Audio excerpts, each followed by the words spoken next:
Northlake College was really excited. The past 2 weeks we've had an exhibition of our art students' artwork in Nepal, in Kathmandu. We took 25 of my current and former figure drawing students' artwork and curated for the very, very best pieces, and then shipped them over to Kathmandu, where our good friend Kapil Dixit took them and had them matted and framed and found a wonderful gallery in which to show them. This was unusual, we understand, because it was the first international figure drawing exhibition in Nepal. That's showing the nude figure, something sort of outside, we understand, the culture of Nepal. So this was unusual and maybe a little bit challenging for some of the viewers there. The figure drawing students of mine are from a variety of countries and a variety of ages and take my class for a whole variety of different purposes.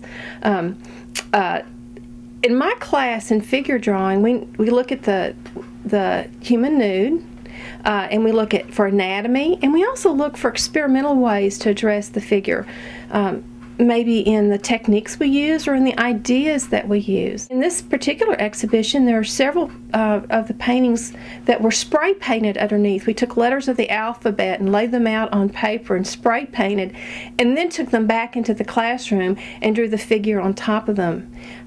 In some you'll see like we spritted a little bit of water on the paper and added charcoal to make little charcoal dots, and then drew a figure on top. And sometimes the experimental part was sort of a pose, like we had the model go into a real emotional stance, and then they drew. There's one painting called Hunger, in which the figure's all hunched over. Sometimes I give them a title, and then they work from that title to create a piece. In the exhibition, not only was there just pure, beautiful charcoal work and beautiful graphite and pencil work, there was also things like a tissue paper glued on and pastel on top of that, or bits of text, or a piece of electric tape or drippy ink. Included in the 25 pieces that we sent over, I put 2 of my small sketchbook drawings that I do alongside my students in class.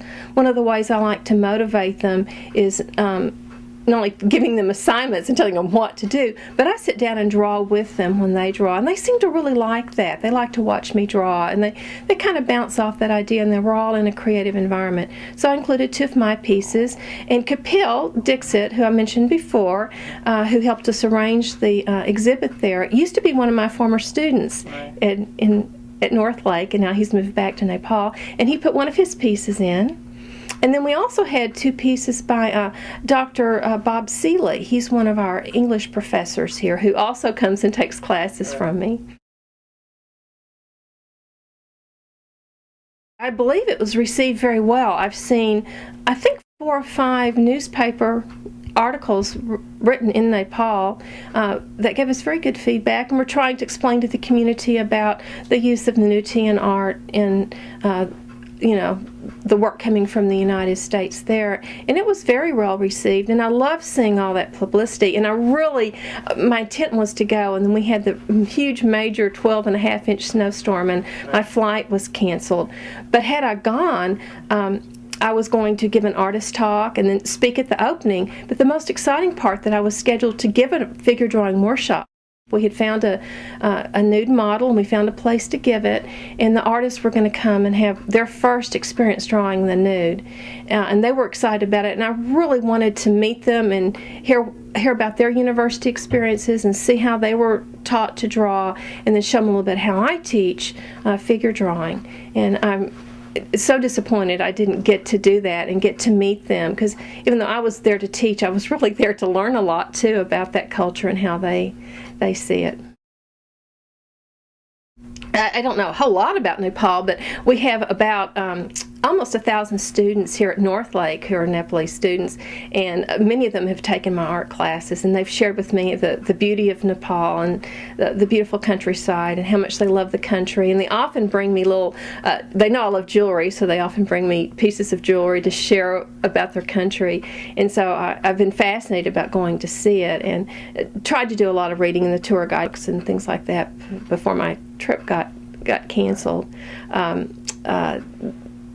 I know with Kapil, he's shared with me his own artwork, and the influences often with the Hindu influences, Ganesh and things like that. And then he's given me some of his pieces which have the Nepalese influence on them, and that are so wonderful to have. I have one hanging in my home and one hanging here in my office.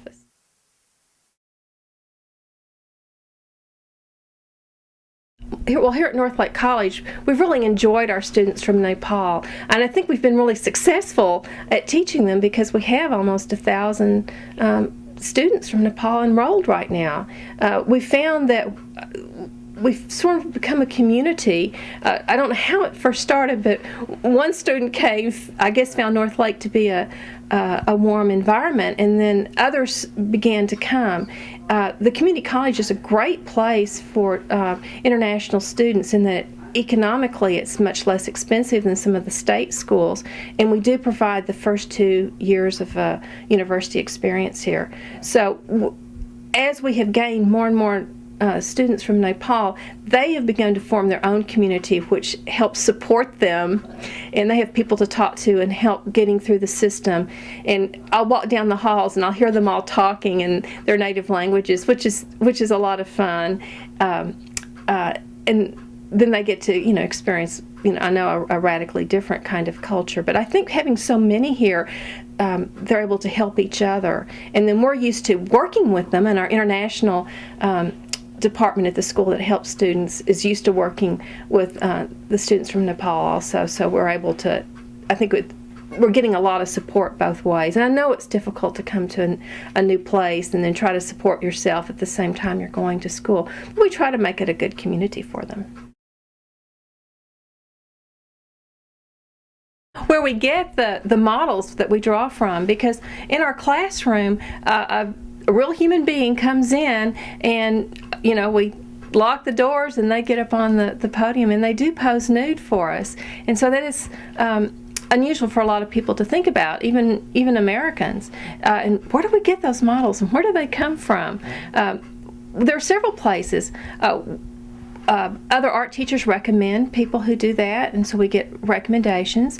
Many of them contact me. They love to model, and so they contact me through email or the phone, and I hire them that way. And there's also websites that are for, one of them's DFW Art Models, I think, and you can look up their resume, find out what they look like, and email them that way. There's a whole variety of kinds of people. Often, interesting, they come, a lot of them, from health professions. Like maybe they have another job and they model on the side.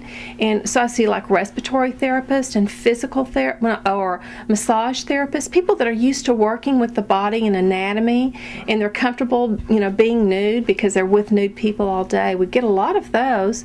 And then we get some who their whole day is spent modeling. And they're so much fun because they tell me that at night they think up new poses. They really enjoy the athletic part of it and what would be interesting to look at. And some of them will bring like costumes that they also might wear during it, or they bring in props.